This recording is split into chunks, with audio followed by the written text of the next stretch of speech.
Whenever you feel sad or lost, listen carefully to this story. It may change the way you see your life.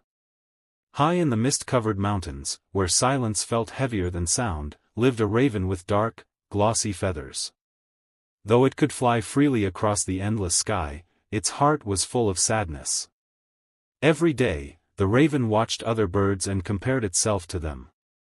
The peacock has beauty, it thought. The nightingale has a sweet voice. What do I have except this black body and a harsh cry? One morning, burdened by these thoughts, the raven sat on a branch near a quiet monastery. Below, a Buddhist monk was sweeping fallen leaves with calm focus. The monk's face was peaceful, untouched by worry or desire.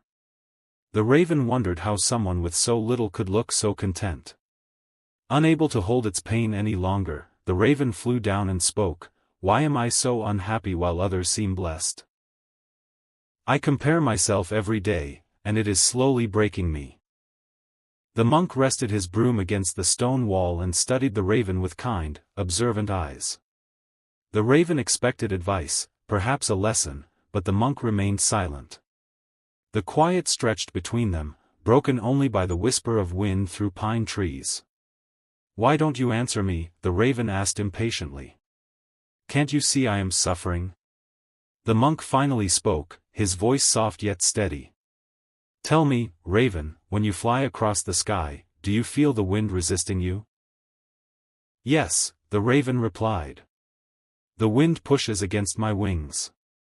"And do you curse the wind for it?" the monk asked. "No," said the raven. "Without the wind, I could not fly." The monk nodded. Comparison is like that wind. It feels heavy, painful, and unfair. But you are choosing to fight it instead of understanding it.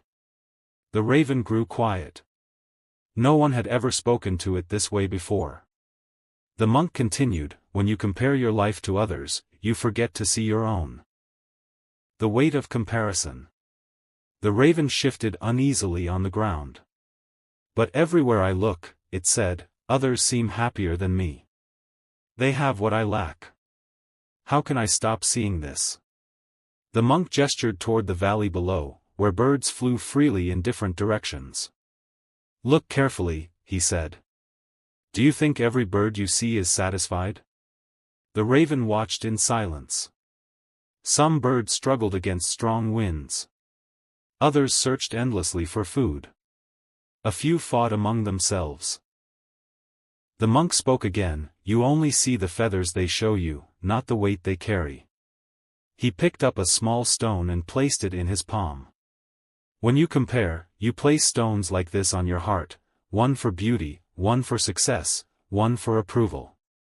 Slowly, your heart becomes too heavy to rise."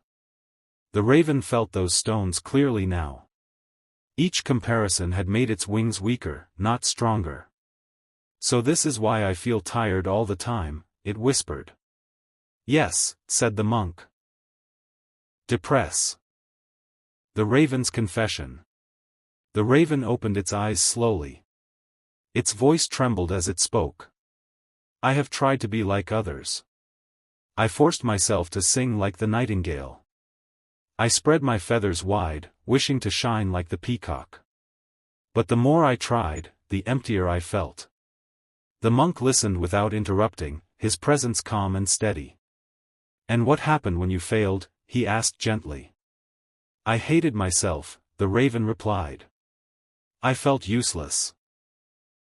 Every mistake felt like proof that I was less than everyone else." The monk nodded. "This is the danger of comparison. It turns admiration into self-hatred." He stood and pointed toward the sky. "You were not created to sing like the nightingale or to display colors like the peacock. You were created to fly long distances, to survive storms, and to see what others cannot." The raven looked up, surprised.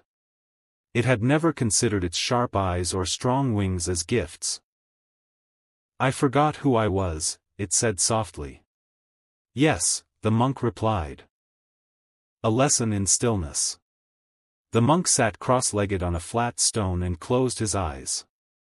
"Sit with me," he said. Do not think. Do not judge. Just observe. The raven hesitated but obeyed, settling quietly beside him. At first, its mind raced with old thoughts, comparisons, regrets, and imagined failures. But slowly, the sounds of the monastery bells, the wind through trees, and its own breathing became clearer. After a while, the monk spoke without opening his eyes. Notice how your mind jumps from one thought to another. This restless movement is what keeps sadness alive. The raven realized something important. Whenever it compared itself to others, its mind never rested. There was always another bird, another reason to feel small. Peace, the monk continued, does not come from becoming better than others. It comes from returning to yourself. The raven felt a gentle calm settle within. For the first time in years, it was not measuring itself against the world. It was seeing with new eyes. When the monk finally opened his eyes, the world seemed quieter. Now, he said, look at yourself as you would look at a dear friend. The raven tilted its head, confused. I have never done that before, it admitted. Most suffering begins there, the monk replied. You forgive others easily, yet punish yourself without mercy. He pointed to the raven's wings. Your feathers are dark, but they absorb warmth. Your eyes are sharp, able to see what others miss. You are resilient, able to survive where others cannot. As the monk spoke, the raven felt something unfamiliar, kindness toward itself. The harsh voice inside its mind softened. I see now, the raven said slowly. I was blind to my own worth because I was too busy measuring myself against others. The monk smiled. When you change how you see yourself, the world does not change, but your suffering does. The raven spread its wings slightly, not to compare, but to feel their strength. Hope stir. Letting go. The monk stood and brushed the dust from his robe. There is one final burden you must release, he said. What is it? The raven asked. The need to be seen as better, equal, or worse than anyone else. The monk picked up a handful of dry leaves and let them fall from his palm. Comparison is attachment. You cling to images of what you think life should look like, and in doing so, you suffer. The raven reflected on this. All its sadness had come from chasing an invisible scale, always measuring, never satisfied. How do I let go? It asked. Each time the urge to compare arises, the monk replied, return to your breath. Return to this moment. Life only exists here. The raven closed its eyes and imagined releasing every expectation, every borrowed dream. One by one, the stones on its heart fell away. It felt lighter. Not because it had become more, but because it had finally stopped carrying what was never meant to be carried. The test of the sky. The monk looked toward the open horizon. Now go, he said. Fly as you are, not as you wish to be. The raven hesitated. Old habits whispered in its mind, doubts, fears, memories of comparison. But this time, it did not listen. It leapt into the air, wings beating steadily. As it flew higher, it saw other birds again. For a moment, the old urge returned. Then it remembered the monk's words and returned to its breath, to the feeling of air beneath its wings.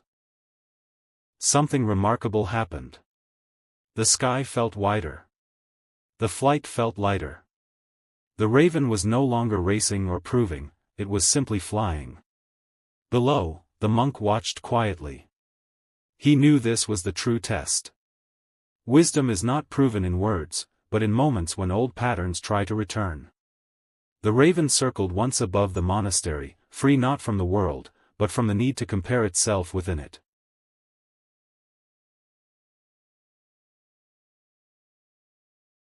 A quiet transformation. When the raven returned, it landed softly near the monk. Nothing outward had changed, yet everything within was different. The heavy sadness that once filled its chest was gone. I flew, the raven said, but not to escape. I flew to understand. The monk smiled. Then you have learned the most difficult lesson.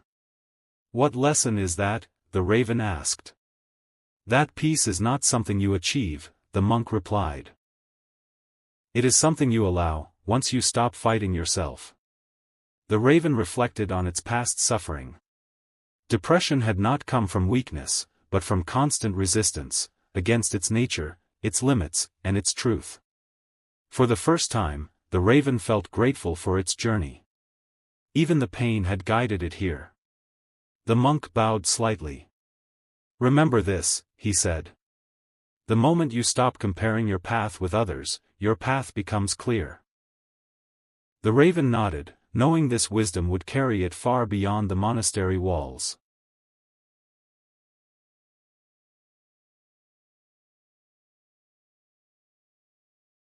Freedom and wisdom. The raven perched quietly on the branch, gazing at the horizon. Its heart was no longer weighed down by comparison or doubt. The shadows of sadness had lifted, replaced by clarity and acceptance. Thank you, the raven said softly. I understand now. Life is not about being better than others. It is about being true to myself. The monk nodded, his eyes gentle. Remember this, always. Every creature, every moment, is enough as it is. When you stop chasing illusions, happiness finds you. The raven spread its wings wide and soared into the sky once more, this time with freedom born not from escape, but from understanding. Each beat of its wings carried wisdom, that peace is found within, not in the reflection of others. If this story touched your heart, share it with someone who needs hope today. Remember, the power to overcome sadness and depression lies not in comparison, but in embracing your own journey. End your day with gratitude, and let your he